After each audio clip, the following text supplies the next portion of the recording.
সকল আপুনি জানেনে বাৰু যে এটা সৰু বটলৰ পেপাৰমেণ্ট অইলে আপোনাৰ ডেইলি ৰুটিনত আনিব পাৰে সতেজতাৰ এক নতুন অনুভূতি, এক অনন্য অনুভূতি আনিব পাৰে। পেপাৰমেণ্ট অইলৰ সতেজ এৰোমাই আপোনাৰ মনটোক ফ্ৰেছ আৰু এলাৰ্ট অনুভৱ কৰাত সহায় কৰিব পাৰে।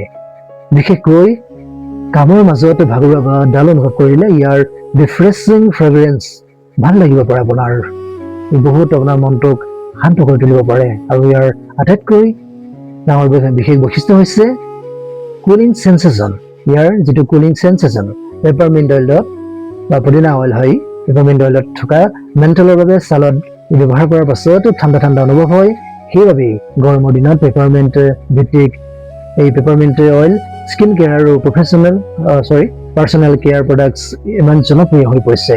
কিন্তু এটা কথা সদায় মনত ৰাখিব, এচেঞ্চিয়েল অইল কেতিয়াও ডাইৰেক্ট বা আনডিলিউটেড অৱস্থাত ছালত নলগাব। আপোনাৰ স্কিনত ব্যৱহাৰ নকৰিব, ডাইৰেক্ট ডিলিউট কৰিহে আপোনাৰ ছালত লগাব।